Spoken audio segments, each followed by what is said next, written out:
In early recovery, I remember walking down the street on a Saturday afternoon, not a care in the world, just having a grand old time, early sobriety, things are going okay, physically I was feeling better, and I walked by this person who was cutting their grass, and I smelt that lawn, that fresh cut grass.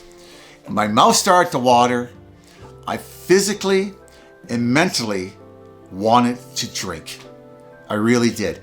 And I'm going to tell you why I wanted to drink. Because when I was a full-blown alcoholic, cutting the grass was a great experience for me. So I thought. How it would go for me, I would get up, I would get the beer out, put it in the cooler, put a couple in the freezer to get them cooled off quickly. I'd go out, get the lawnmower, a lawnmower in this hand, a beer in this hand, and I'd cut the grass. And if I got halfway through it, that would have been a miracle, believe it or not.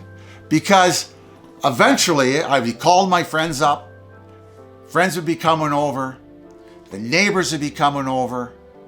And like I said, before I was halfway or 2/3 finished cutting the lawn, my buddies and the girlfriends and all that would be sitting around a picnic table having a party. And I related that to good times. So every time I smelt that lawn, that fresh cut grass, it would bring me back there. And what I'm talking about a trigger, and I'm talking about a craving or a temptation to drink. The trigger is the smell of the lawn, believe it or not. And the craving is my physical and mental response to the trigger. That is it in a nutshell. That's what happens. We do not get cravings for alcohol without triggers. A trigger can be people, places, or things, can be high levels of stress, negative emotions, or positive emotions can bring on triggers. Not everybody goes back out drinking because something negative is happening in their lives, but also physical pain. Physical pain can be a trigger to go out and have another drink. Of cravings. That's basically how they work. Triggers bring on by the temptation to drink, or a craving brought on by the trigger. That's why they say in a lot of programs, stay out of crazy places. Don't hang around with your friends that you used to drink with. Don't go to the bars or neighborhoods that you used to do drugs or alcohol in. Don't do that. Don't get involved in relationships, because they all trigger mechanisms that can make us crave and drive us out to drink. Or if you get a job, if you're working, like I got a little job in early sobriety, I got one that didn't give me a lot of stress. That was pretty easy to do because stress is a big one, right? I had court charges up against me. I was going through divorce. I had a lot of stressors in my life, a lot of negative emotions in my life that created a lot of triggers. So the amount of alcohol or drugs you're doing and the duration that you drank in for many, many years, the cravings can be greater and the cravings can last longer. But the nice thing about cravings, not really a nice thing, there's not really anything nice about them, because cravings can create a battle within us, right? To drink or not to drink, to drink or not to drink. It's almost like the craving is pulling us towards the alcohol. It's making us make a decision that we know is not good for us, but the craving can be so great that we go ahead and do it anyways to get the relief. So we drink anyways. One thing you can do when you have a craving, you can write it out. You can identify it as a craving and just write it out. Nothing's going to happen. No one's going to run over and throw a beer down your throat, or you're not going to run to the liquor store and all of a sudden get liquor.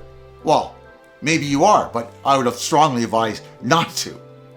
Just write it out, because it'll go away.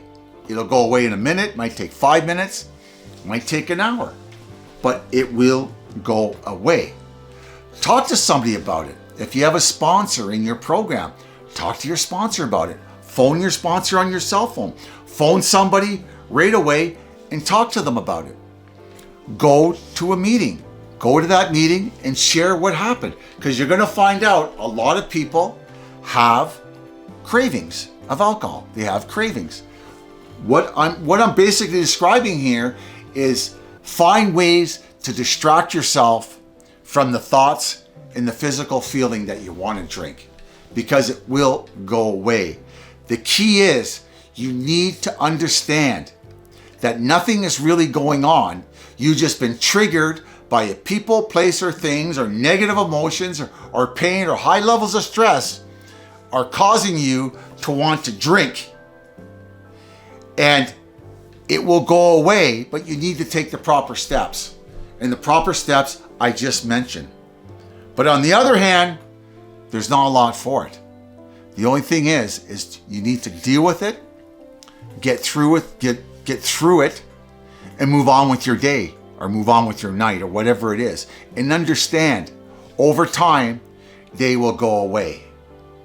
I've been in the program, I've been alcohol-free for a very long time, but it did not take that much, maybe a couple of years, before all my cravings went away. I had a craving about 10 years ago, 5 years ago, a breakup with a really significant relationship, and I thought I was going to drink, man.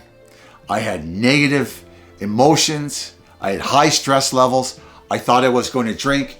I called all kinds of people in recovery. I went to meetings.